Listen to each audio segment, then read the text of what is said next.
Okay, folks, we'll get started because time is of the essence. So pleased that so many of you are here today. You all know me. I'm Peter Loewen. I have the great pleasure of being the director here of the school.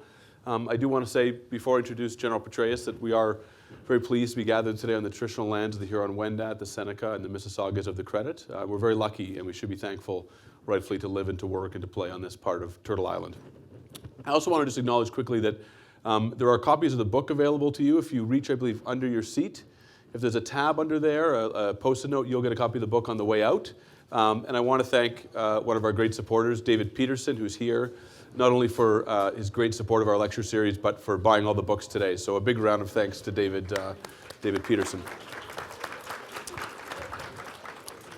The book that we're here to talk about today is Conflict. It is authored by General David Petraeus, along with Andrew Roberts, who is a very distinguished military historian from the United Kingdom. And while I don't think General Petraeus needs a long introduction, he is deserving of at least a short one. He served 37 years in the U.S. military, led some of the most important combat campaigns of the early 21st century, including the surge in Iraq. He led U.S. Central Command, NATO forces in Afghanistan.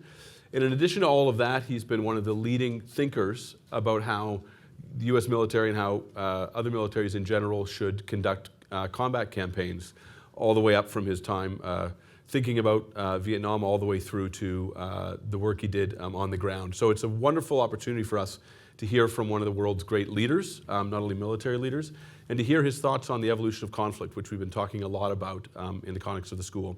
So General, it's just a real honor that you'd spend this time with us, take time out of what is a remarkably busy schedule to join us at the Munk School.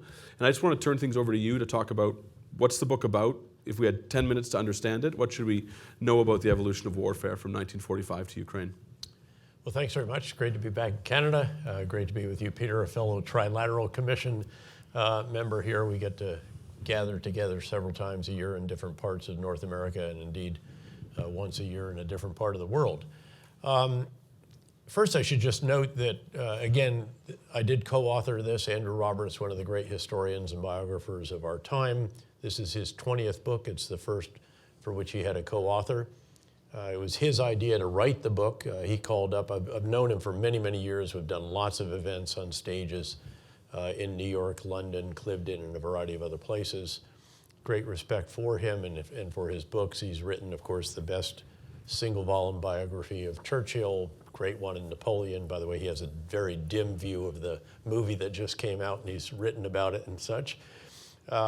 Great book on King George III, the last king of America. We had great conversations on that at the British Army Museum when the test question for me was, could the British have won the War of Independence? The answer to that is, of course, if they'd had a competent civil military counterinsurgency campaign, which thankfully they did not.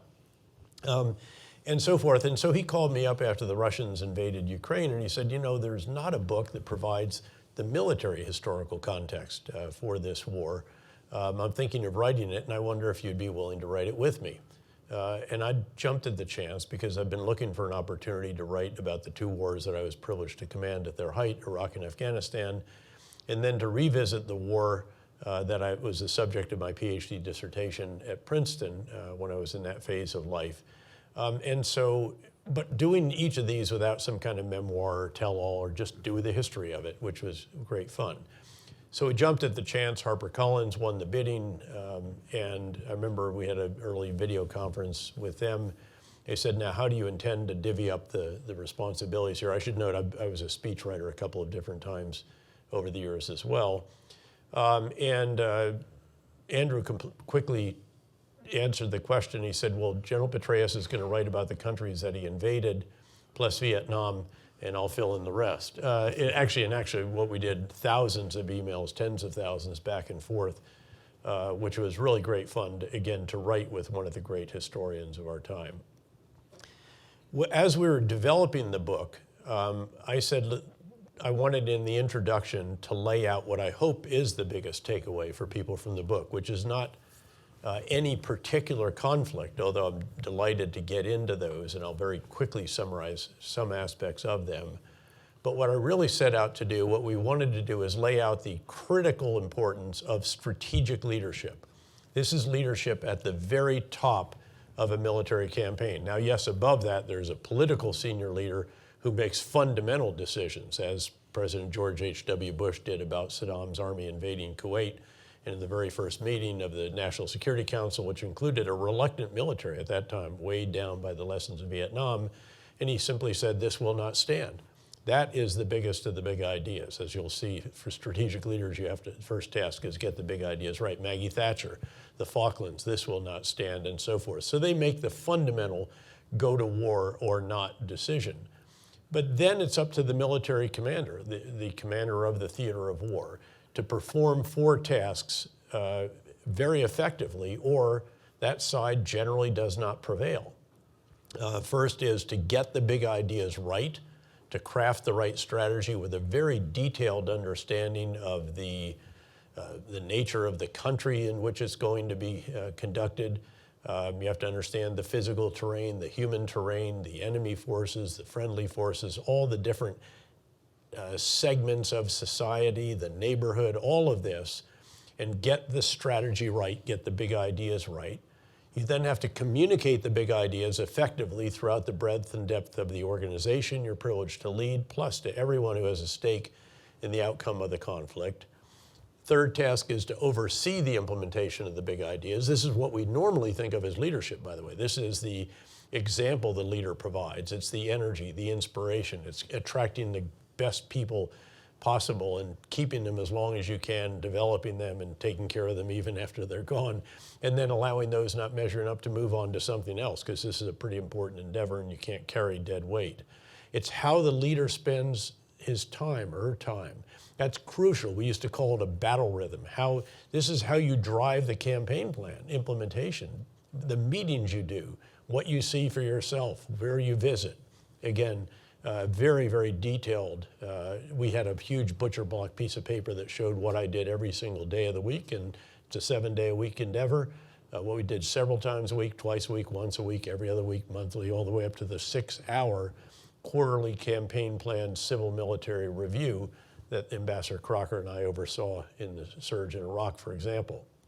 And then it's the metrics you use. They obviously have to be linked to the big ideas, what you're trying to achieve, et cetera, which highlights once again the critical importance of getting those big ideas right. And I'll just note very quickly, we didn't get the big ideas right in Vietnam, the US didn't, for 13 years, from 1955 roughly, when we came in after the French were defeated at Dien Bien Phu, which was a particularly bad big idea, by the way. Yeah, they did finally bring the communist guerrillas to battle, but it didn't turn out quite the way they anticipated it would.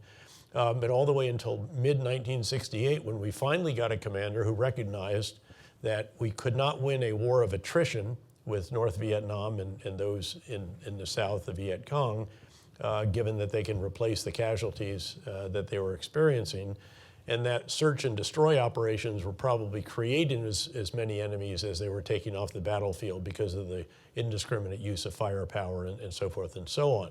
And it had very ephemeral effects. We didn't clear and hold, we cleared it and then typically left it or handed it off to forces that couldn't hold it. So you needed to focus instead on the security of the people. But keep in mind, because the big ideas were wrong, again, big operations, attrition, the metric was wrong, body count. And then, by the way, enemy body count became corrupted, it undermined integrity and everything else. And not until, again, mid to late 1968, you get General Abrams comes in, crafts finally a comprehensive civil military counterinsurgency campaign focused on security of the people. But by then, it was too late. Domestic public opinion in the US had begun to erode to such an extent, especially in the wake of the Tet Offensive, which was a complete surprise after leaders had been saying that they were seeing lights at the end of the tunnel and so forth, that it also undermined the credibility of the leaders.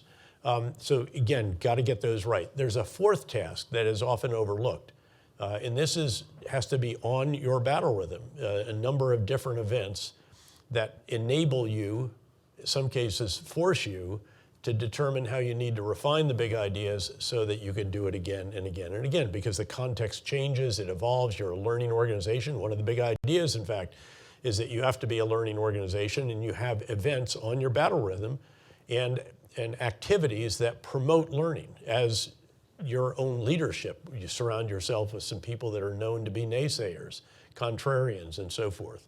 So that's the concept, the intellectual construct for strategic leadership. Very applicable. Actually, these 4 tasks are performed by any leader at any level.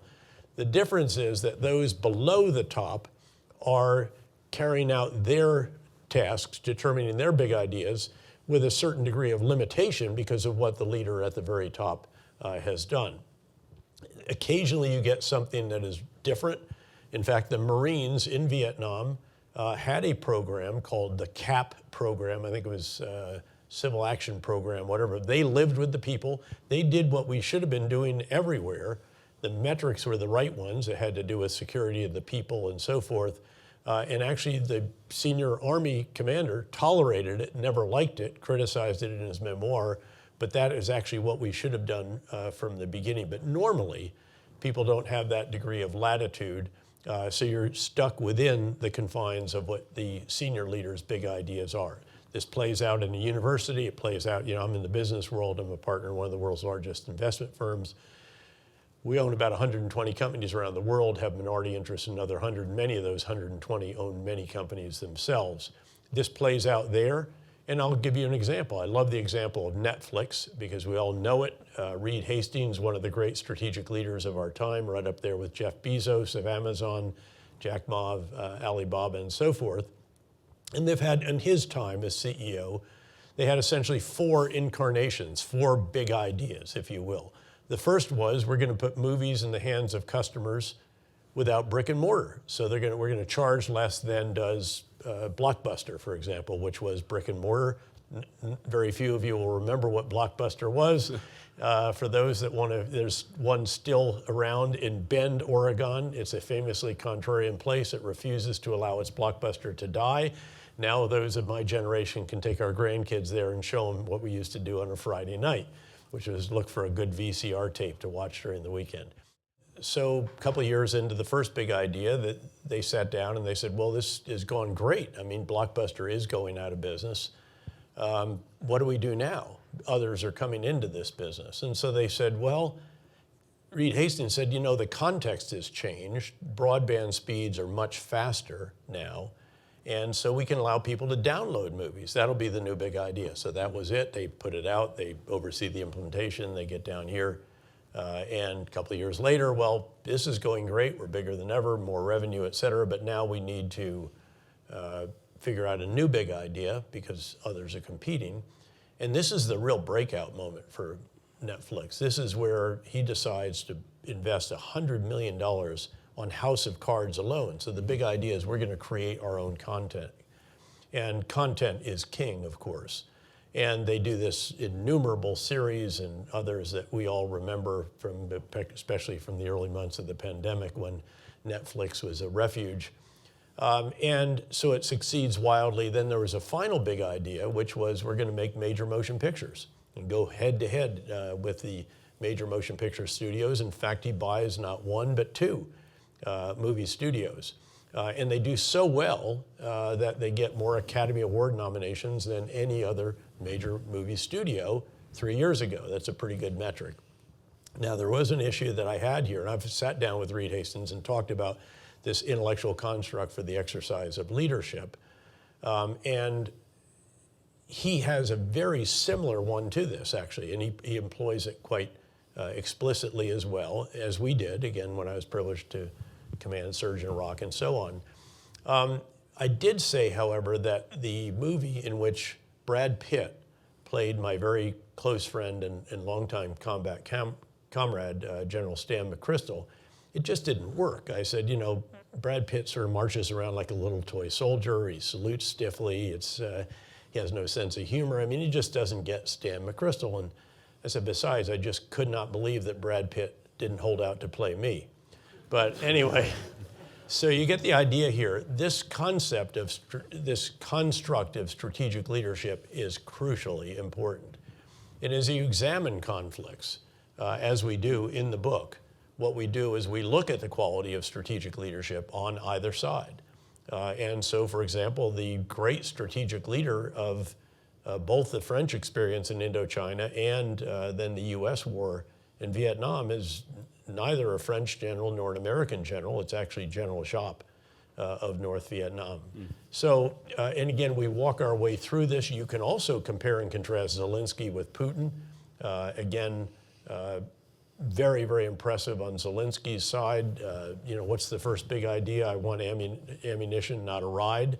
Then the next big idea is we're going to stay in Kyiv. My family's going to stay. We're going to defend Kyiv to the death if that's what it takes. We're going to mobilize the entire country. All men are going to stay in Ukraine. His communication skills, of course, are incredible. I mean, he is a former actor, after all, and he's a comedian who played the president so effectively. He got elected president, so he addressed all the parliaments and congresses and everything else in the Western world with a very nuanced and very effective language.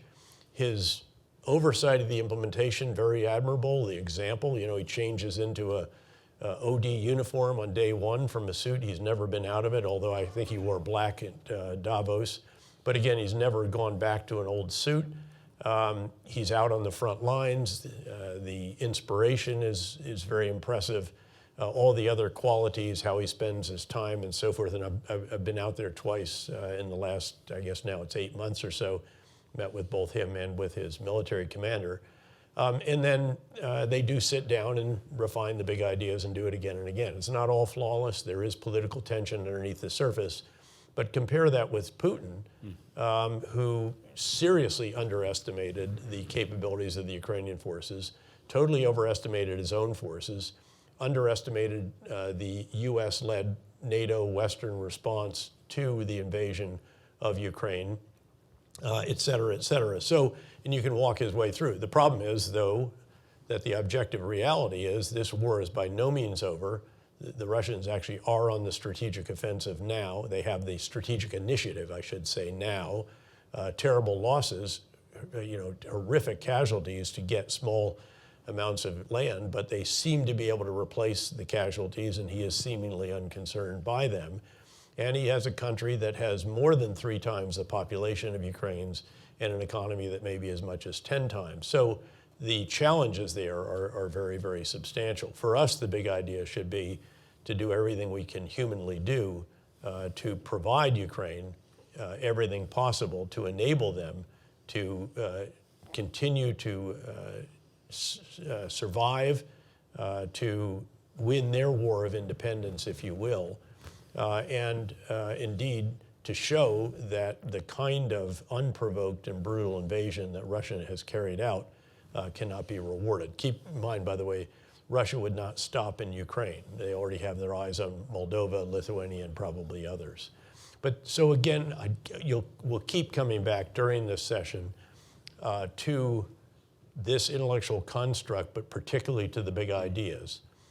Because if you don't get those right, everything you do subsequent to that is building on a shaky foundation. I almost wish really that the demonstrators could have stayed, because I think I have some sympathy for some of their views, certainly, when it comes to how you carry out operations, minimizing civilian casualties, and so forth. And I'd submit that destroying al-Qaeda in Iraq was a reasonably worthy endeavor, and that the way that we did it, I always had a sign on the wall that was facing me in the 2, 3, 4-star tours there, and then in Afghanistan, that asked the question, will this operation take more bad guys off the street than it creates by its conduct? If the answer to that is no, in other words, you're going to create more bad guys than you take off the street, you're supposed to go back and re-examine that operation. We worked very, very hard to do that, and frankly, to provide a better life for the Iraqi people of cities like Ramadi, Fallujah, by separating them from the extremists who were making their life so difficult, noting that we did not in any way sufficiently understand the country we invaded, that we had inadequate post-conflict plans, and that there were a number of other shortcomings over the years. I want to ask you a couple of questions, then I want to turn it over to the audience. And you do make this point about the 4 kind of necessary conditions for success. You make a persuasive case in the book that leads to the success of Mao over Chiang Kai-shek in China, for example.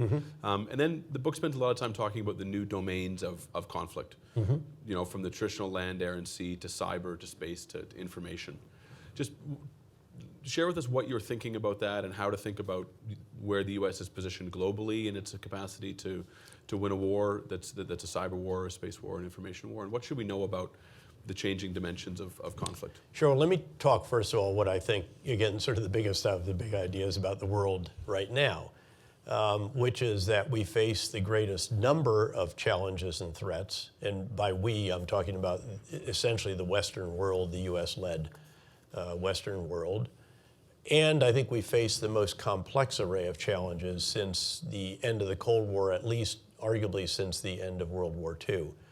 And therefore, if you think of the, again, U.S.-led West, and Canada's right there, I should note, and I should have noted perhaps earlier that I was privileged to serve with Canadian troops in Cold War Europe, in the Balkans, in Afghanistan, in Haiti as well, actually, where they were the third largest contingent, and a number of others over the years, and are exceedingly competent and capable and trustworthy, and are terrific allies.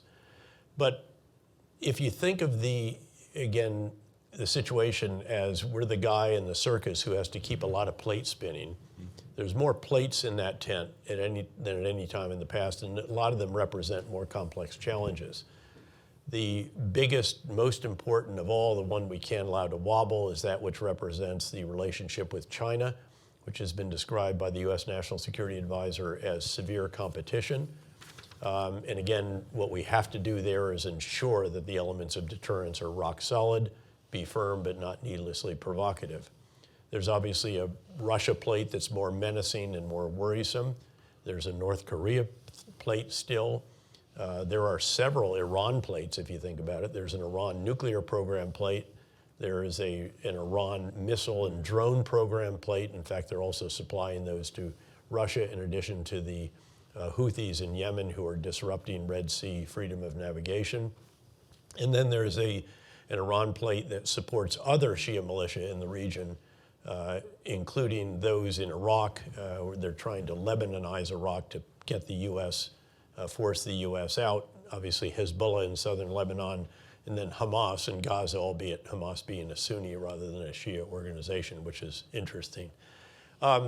Then there are cyber threats of various types. There are nation states, there are non-nation states, there's criminal actors, there are extremists in cyberspace, there's a virtual caliphate and so forth.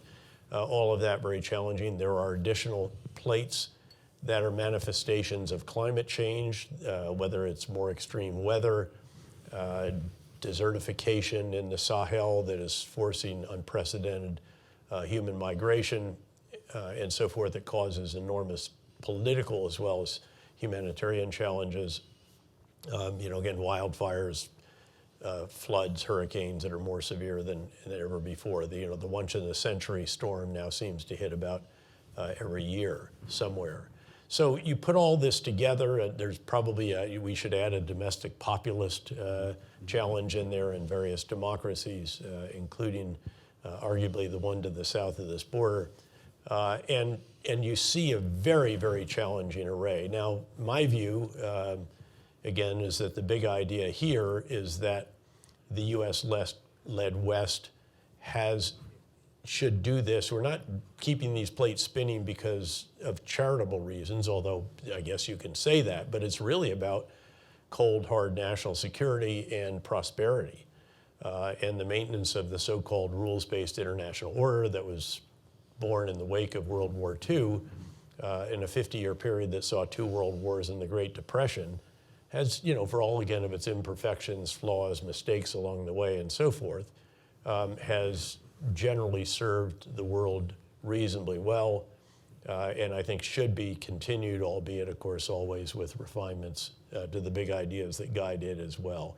But that's the way to think about it. Now, if you think about the future of conflict, if it's the very high-end conflict, what we need to think about is a world in which what currently could be described very simplistically as a small number of large platforms is going to be transformed into a massive number of small platforms that are unmanned, and increasingly not just remotely piloted, but actually algorithmically piloted. So the human in the loop becomes the human on the loop, the human who actually develops the software the conditions that guide what the machine is directed to do, and that have to be met for it to take its kinetic or non-kinetic action.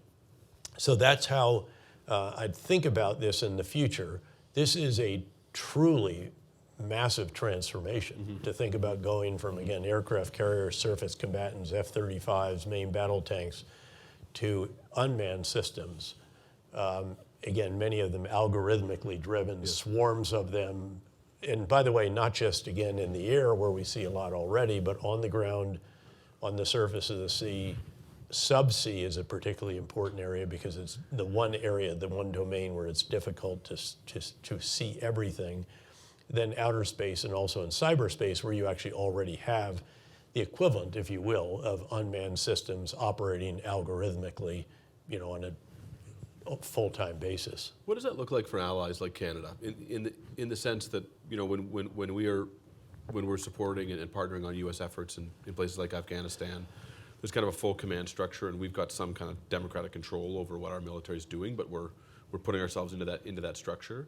Is it what's the kind of oversight and the kind of accountability that allies can expect in a world that's going to be algorithmically driven and principally through U.S. It'll be the same technology? as it is. Having commanded, I think, the largest combat coalition in history, which was Afghanistan. The one to combat ISIS is larger in numbers, but in terms of actual, boots on the ground, real military capability, Afghanistan was the largest, I believe. And frankly, what you had, every single country except for the United States had caveats. In other words, limitations in writing, essentially. In other words, we'll do this, but we're not going to do that. When I was in Bosnia, I had to have a huge matrix on my desk, and I was the chief of operations for the NATO stabilization force in Bosnia for a year. I was also dual-hatted as the U.S. Deputy Commander of a clandestine joint task force doing the war criminal hunt and then counterterrorism after 9/11. And I had to have a matrix on my desk with all the countries down the side, all the tasks across the top, and then X's that showed whether they're willing to do it or not. Because certain countries very few countries would do counterterrorism. Relatively few would do riot control. And there's a whole series of discrete military tasks, again, that countries either signed up for or didn't. And the only one that did all of them, frankly, was the United States. And we'd do them in any area. So it was also, will they do it out of area as well? And in Afghanistan, it was very complex. There was even one contribution in Afghanistan of a very capable country that could not conduct offensive operations. Now that's a bit of a limiting factor. But what you do, the big idea here is you understand the strengths and weaknesses / limitations of every contingency from every country, and then you compensate for it, frankly, with U.S. forces. So in the case of that force, almost every force needed some kind of plug from the U.S. when it came to interface with intelligence, surveillance, reconnaissance assets, drones, and others, special forces linkage. Aero medevac was often something that didn't come with some of the smaller country contingents, et cetera, et cetera. And then in the case of that contingent, we gave them a company of 82nd Airborne Division paratroopers who are offensive by nature. They would go out and do the offensive operation, then they'd get in a tight spot, and this other contingent could come to the rescue. And they worked out quite a good drill about how to do that. And so you'll have the same situation. There will be national caveats or restrictions or concerns or what have you. There are often national rules of engagement that might be tighter than the overall rules of engagement for the overall force as well. They're agreed, say, in the case of Afghanistan at the NATO level. And then, again, you'll figure out how to translate that into the algorithm, if you will. Yes. And there may be more restrictive conditions or less restrictive or whatever. And so you're going to have to put yourself into that mode. But in many ways, this is not dissimilar from what we've done in the past, except that the final decision is made by a machine instead of by a human. And the machine actually can do it better, I believe. And again, so keep in mind, if you have a situation with a declared hostile enemy, and declared hostile means you can kill them because they're trying to kill you. They're declared as hostile. They're your enemy. say, the extremists that we fought in these different wars. If you have a drone that identifies them and you have certainty who it is, and there's no, so you have these conditions, again, such a high level of certainty, no civilian casualties, no significant damage to infrastructure, a whole variety of these. And then somebody would say, okay, and somebody at somewhere, wherever the drone's being operated, which is not usually in that same country, it's usually bounced off a couple satellites and say at an air base outside Las Vegas is one of the locations, and someone literally pulls a trigger and the machine, second and a half, because it bounces, then takes that action. In this case, the machine will do it, and I'm actually comfortable that the machine with voice recognition, gait recognition, iris scan, you name it, you can create sufficient certainty and confidence that the machine can conduct it, though I recognize there is a degree of unease and discomfort without question. My final question for you is that I'd like to know how you think the framework of the four conditions applies to the case in Israel and Gaza, and how we can use it to understand that conflict. So right now, first of all, I think you always have to understand the context. And the context in this case, of course, is that what took place on 10/7 was really, truly barbaric, horrific, unspeakable. The actions that were taken and even the filming of them and uploading and sharing with the world these, again, unspeakable acts. So that's number one. Number two, the sheer magnitude. Because if you put it into per capita terms for the U.S., recognizing the size of the Israeli population, they lost 1,200 individuals were killed, another 240 were taken hostage. And keeping in mind that on 9/11, U.S. and other nationals, not quite 3,000 were killed. What happened on 10/7 would be the equivalent of 42,000 deaths for the United States. So it just, again, many orders of magnitude worse than what we experienced on 9/11. And then the number of hostages is somewhere around 7,000. So keep that in mind, and again, the impact of that. That doesn't mean that you can give, free rein to all vengeance and so forth, and it should not. But you do have to be aware of that context. Then let's look at what are, if you will, the three big ideas, the three objectives laid out by the national leadership of Israel. Number one is to destroy Hamas. Number two is to dismantle the political wing. Number three is to get the hostages back. Noting that there's a very real tension between getting the hostages back, which could require a ceasefire, a prisoner swap, or something like that, even a cessation of hostilities, versus the objective of trying to destroy Hamas. And I am generally sympathetic to the idea of destroying Hamas. I see Hamas as the equivalent of the Islamic State.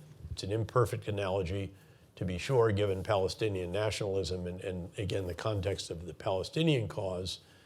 But again, what was done was so horrific, so far beyond the pale, so barbaric, that I think they are, again, the embodiment of a true Islamist extremist organization with which reconciliation is not possible. And I say this, having been the guy who oversaw the largest reconciliation certainly in modern times, where we reconciled with 103,000 Iraqis who had been fighting us before. Some of them had our blood in their hands. So reconciliation is one of the approaches that we took in the surge. So if you have to destroy them, though, then the question is, how do you do it? And this is where I think additional big ideas would be useful. And thinking about this as a counterinsurgency campaign rather than as a conventional military campaign. And what we did, for example, when we would clear Ramadi, Fallujah, Baquba, these are cities of 400,000 people, Mosul, nearly 2 million, massive urban areas. None as difficult as Gaza, by the way. And I should note here the conditions of Gaza are fiendishly difficult. Andrew Roberts and I believe that this is the most challenging context for any urban operation in modern times. An enemy who doesn't wear a uniform, who uses civilians as human shields, holds hostages, has hundreds of miles of very well-developed tunnels and subterranean facilities, knows the neighborhood very, very well, far better than the Islamic State did in Mosul, as an example.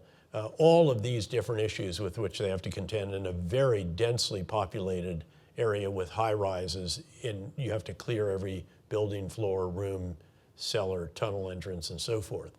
So hugely challenging. But if you think about it the way we did, where we would go to the population and say in advance, we are going to separate Al-Qaeda from you, we're going to get them out of your midst, and then we're going to make your life better, and lay out how you're going to do that, and then actually do it. And then, of course, over the course of several of these operations, you have a real track record. And we did do it, and they believed it, and increasingly, actually, we had started to have the tribal sheikhs of Anbar province, which was just to the west of Baghdad, the most violent province in Iraq the year before the surge, and one of the most peaceful about a year into the surge. We truly transformed it by what it is that we did, which also included reconciliation. But the sheikhs started coming to us and saying, look, this deal with Al-Qaeda hasn't worked out at all. Yeah, I know they were supposed to protect us from the Shia-led government of a Shia majority country, and we're a minority that used to run it, but this hasn't worked out well. They are truly extreme, our lives are miserable, and same with the Sunni insurgents, that if you can replace them, could secure us, we'll throw in with you. And they immediately did in a number of different cases. You literally flipped entire cities. If you can convince the population you're going to make life better, but then you have to do that, and you have to have enormous concern about civilian casualties. And I think that President Biden and Secretary of State Blinken and others have been very, very right to caution Israel against the number of civilian casualties that they have had. There has been a significant reduction in them as they've gone into the new phase of the operation, but it is still very substantial each day. But if you have a clear hold, and then you protect the population, you let them back into their homes, we'd literally do gated communities. We do biometric ID cards right away. You control access and egress. That's how you keep the bad guys out. And then you move on to another one while retaining control of this, and you expand the oil spot, as it said. You then have confidence that you have done all of this as well. It's a very painstaking, laborious process. It took the Iraqi security forces, with our advice, assistance, and enablers, in particular the precision air and drones and so forth, to understand what the enemy was doing. But it took them 9 months to clear the city of Mosul. We're just a little bit over 3 months into this, and they've gotten most of northern Gaza, not much of central, or some of central, and then starting in the south. But the south is where all the people have been pushed in what really is a very dire humanitarian situation as well, that cries out for additional humanitarian assistance. But again, you clear, you hold, then you rebuild. And rebuild means you restore basic services, you rebuild schools, mosques, clinics, all of the facilities that have been damaged, roads, bridges, and so on, schools, and you make life better. And that vision has not yet been articulated. Then there's the challenge of who is going to oversee the post-conflict phase. And this is not trivial stuff, as we learned in the wake of toppling, taking Baghdad and toppling the regime. That did not go particularly well. And we had some terribly bad big ideas in Iraq, where we fired the military without telling them how we were going to allow them to provide for their families, to create hundreds of thousands of individuals with a stake in against the new Iraq rather than supporting it. And then we fired the bureaucrats. Yes, you need to fire the Ba'ath Party at the top levels or kill or capture them. But then when you get down to the level of bureaucrats, you actually need them to run a country that we don't fully understand. And we fired them without an agreed reconciliation process. So these are the kinds of challenges that Israel has to think through. And the final one would just be, how do you keep Hamas from reconstituting at the end of all this? We've got a few questions about on this one, and I want to follow on it because in some ways I think it actually has interesting parallels with what happened in the U.S. in the aftermath of Afghanistan and Iraq, which was there was some kind of inward looking and asking questions about intelligence capacities and whether mistakes were made and whether the military could project power the way that they thought it could. How does a country like Israel, how does Israel come back from the intelligence failure of October 7th and sort of the psychological effect of that on them as a country? Well, it does what they did after the Yom Kippur War, although this arguably might even be worse. Although the Yom Kippur War, remember, there was an existential moment there for Israel. The Egyptians had succeeded beyond their wildest dreams, and Israel was fortunate that they hadn't really planned how to exploit success if they achieved it beyond what they hoped to achieve. And so they were not prepared to continue when they could have actually, and again, that was an existential moment for Israel that they don't face here, although there are other aspects of this that are obviously in some ways even more challenging. But no, they do a very serious set of inquiries, undoubtedly. There will be resignations. Some of the senior individuals have already said that they will resign as soon as the war is complete or as soon as this moment takes place. You have to do serious soul searching, as we did after the 9/11 attacks. And we failed to connect the dots that existed, some in the hands of the FBI, some in the hands of CIA, and because of stovepipes and rivalries and all the rest of this, it didn't work, it didn't come together.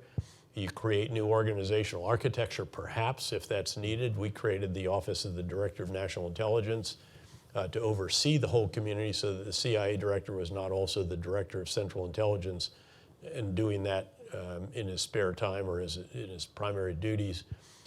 So all of that, I think, and there will probably have to be some organizational cultural changes because it's well known that the junior analysts in the southern part of Israel actually had the plans and presented them that Hamas had made over a year ago, and then also was observing what they believed were rehearsals and various activities to prepare for this kind of operation. And these were dismissed. It didn't fit there wasn't sufficient imagination about what could actually take place that enabled them to understand what was possible. And again, the sophistication of this attack, however barbaric and unspeakable the attacks were, the individual actions, the sophistication of the attack was really quite remarkable. Keep in mind that they really understood the defensive system, the fence, the automatic machine guns, and they disabled them. They disabled the links that actually take the various video feeds and send them back. They had little drones with little explosives that took these out individually.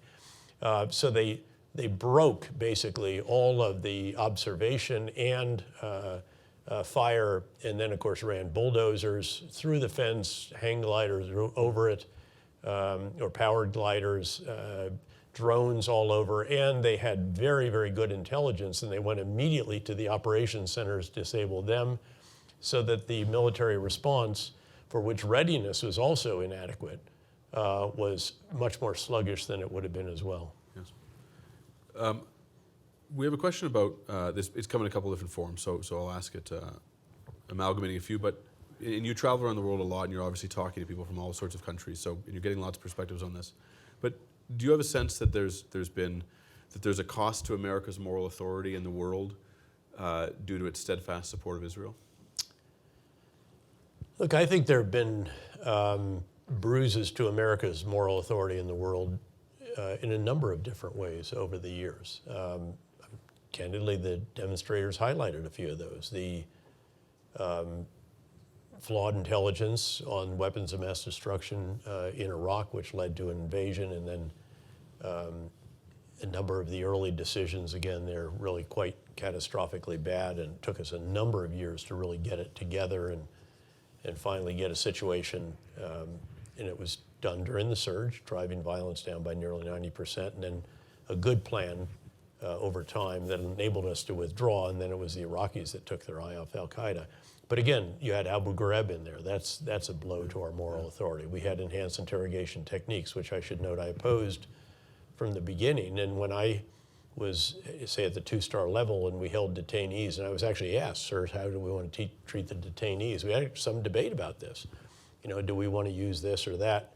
I said, the Geneva Convention, we've studied this our entire professional lives. Every year there's mandatory training on it and the laws of land warfare. Why don't we just apply it? I know they're not technically prisoners of war because there's been no declaration of war, but I think that probably wouldn't be a bad idea. And I had a great legal counsel that helped me with that as well. So again, look, there have been a number of those. we made plenty of mistakes, individual mistakes in specific circumstances over the years. And then when I was the Central Command commander, I remember one time in some submission, I noted that there was concern. Of course, keep in mind, in those days, Central Command was strictly the Arab countries. Israel was carved out. Now it's part of Central Command, as it should have been. But that there were very considerable concerns in the Arab world about the U.S. support for certain policies in Israel, and often linked to the two-state solution and so forth. So there's always, nothing in life is ever simple. Nothing in life is ever all this or all that. It's always complex. In fact, in many cases, you have nothing but difficult choices. And frankly, I think what faces Israel right now is nothing but difficult choices. Let me ask you a final question, if I can, which is just going away from the book and just taking the opportunity to draw on your remarkable record of leadership. What's the single best piece of advice you can give to young people who want to have careers of high impact, of consequence, want to hold on to their values and want to go out and make the world better, but want to lead in doing it? There's 120 of them here. So study hard, get all A's, earn a great reputation. All this stuff really does matter. Life is a competitive endeavor. I'm actually often asked, really young people, what's your advice? And number one is that life is a competitive endeavor. You don't get a T-shirt in the real world or trophy just for showing up like little kids' soccer. You get it for demonstrated excellence. You should strive to be the very, very best that you can be. If there's a trophy or if there's an award, if there's a scholarship, compete for it. If all goes well, celebrate getting it humbly, but also try to be the best, compete to be the best team player that you can be along the way as well. In fact, there's one award I remember getting in Ranger School, which was particularly gratifying because it was your peer ratings. I actually was the number one in the class, and won every other award, but one of those is actually what your fellow Rangers thought of you, and I actually got that one. And if you put the two of those together, that's sort of the embodiment of what you should try to do, I think. And then the other is to be really serious about being prepared for what it is that might come down the road. You never know. That's where luck and timing does really come together. But if a situation does present itself, you want to be prepared for it. I took this really seriously, and it's very humorous, actually. When I was a young lieutenant, we were jumping I was in an airborne unit in Italy, and we went up to the British parachute regiment. We spent a week or so with them, and we were making a bunch of jumps. It was great fun. And my British lieutenant counterpart said, you want to go to the pub? We'd made 5 jumps from a balloon that morning. It was quite a thrill. And I said, yeah, but could we stop at this little military sales store on the way? He said, what do you want to do there? And I said, well, I'd like to get a used field marshal's baton. He said, what? I said, yeah, Napoleon said every soldier carries a field marshal's baton in his rucksack. And if the call comes for Petraeus or field marshal, I want to be ready. I was only partly joking. And it was more metaphorically thinking, but I actually wanted to have something that would remind me every time I touched it, you better be ready. So we went into this store. It was run by an old retired airborne regimental sergeant major. And he said, oh, Lieutenant, fresh out of those, mate, but I have this little tiny swagger stick. And I bought it, and I tied it to the frame of my rucksack with this green 550 nylon cord. So only I really knew it was there because you couldn't really see it through and I kept that rucksack for years, many, many years. And every time I picked it up, it was a reminder, you need to be ready, because I'm a firm believer that luck is what happens when preparation meets opportunity.